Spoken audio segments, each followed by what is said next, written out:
Assalamualaikum warahmatullahi wabarakatuh. Perkenalkan, nama saya Dian Minarni, NIM 203200161, kelas BGWF semester 3 IAIN Ponorogo. Di sini saya akan melakukan suatu praktikum IPA. Judul praktikum saya adalah Praktikum Pesawat Sederhana Bidang Miring. Tujuan dari praktikum ini adalah untuk mengetahui konsep atau cara kerja pesawat sederhana jenis bidang miring. Alat dan bahan yang saya gunakan dalam praktikum ini adalah sangat sederhana sekali, yaitu ada kardus bekas, gunting, dan selotip. Nah, kemudian untuk pembuatan bidang miring itu sendiri sangat sederhana sekali. Dari kardus bekas tadi dengan panjang segini, kita cukup melipatnya seperti ini, lalu bawahnya kita beri. Nah, dengan bentuk yang seperti ini tadi, kita bisa merapikannya dengan merekatkan ujung-ujungnya.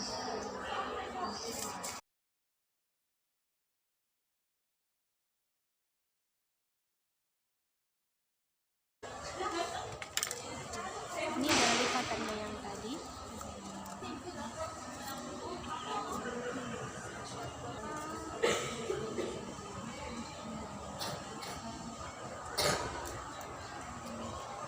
Lalu kita potong di sini.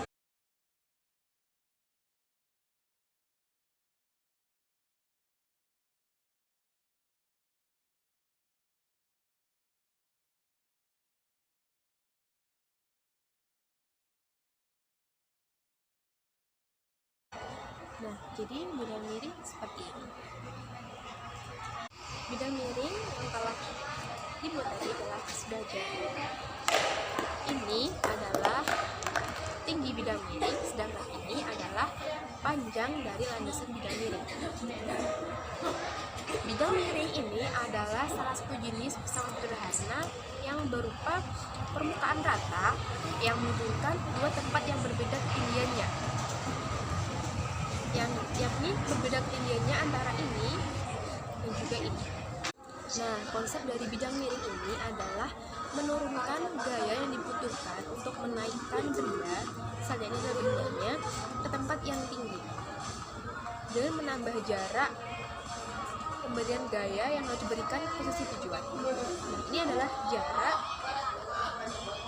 dan pemberian gaya ke tempat tujuan, yakni di atas ini.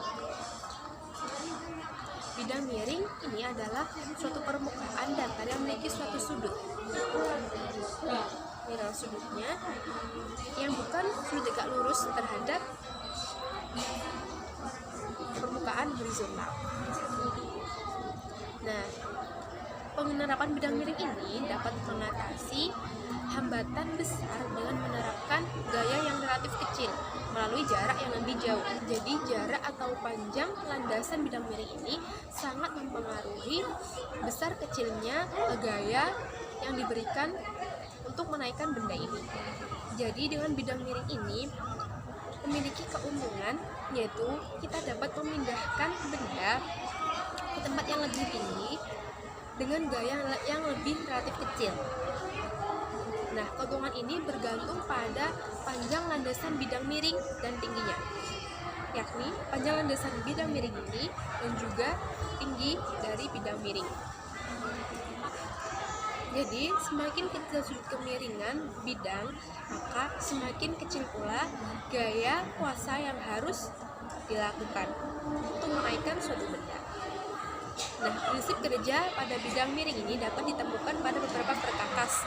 Contohnya adalah kapak, pisau, pahat, obek, dan juga sebagainya. Nah, contoh dari penerapan bidang miring di kehidupan sehari-hari adalah misalnya dengan dibuatnya berkelok-kelok jalan di pegunungan, pengendara kendaraan bermotor akan lebih mudah melewati jalan yang menanjak. Contoh lain dari penerapan bidang miring adalah orang yang memindahkan drum ke dalam truk dengan menggunakan papan sebagai bidang miringnya. Dengan demikian, drum barat dan besar ukurannya tersebut dengan mudah dipindahkan ke atas truk dengan bantuan bidang miring tersebut. Nah, jadi kesimpulannya, bidang miring ini adalah suatu pesawat sederhana yang berguna untuk mempermudah suatu pemindahan benda dari yang memiliki perbedaan ketinggian, yakni dari tempat yang rendah ke tempat yang tinggi, yang mana dipengaruhi oleh kemiringan suatu bidang miring dan meliputi tinggi dan juga panjang lintasan dari bidang miring. Nah, sekian praktikum pesawat sederhana jenis bidang miring dari saya. Banyak kesalahan dan kekhilafan, mohon maaf. Wassalamualaikum warahmatullahi wabarakatuh.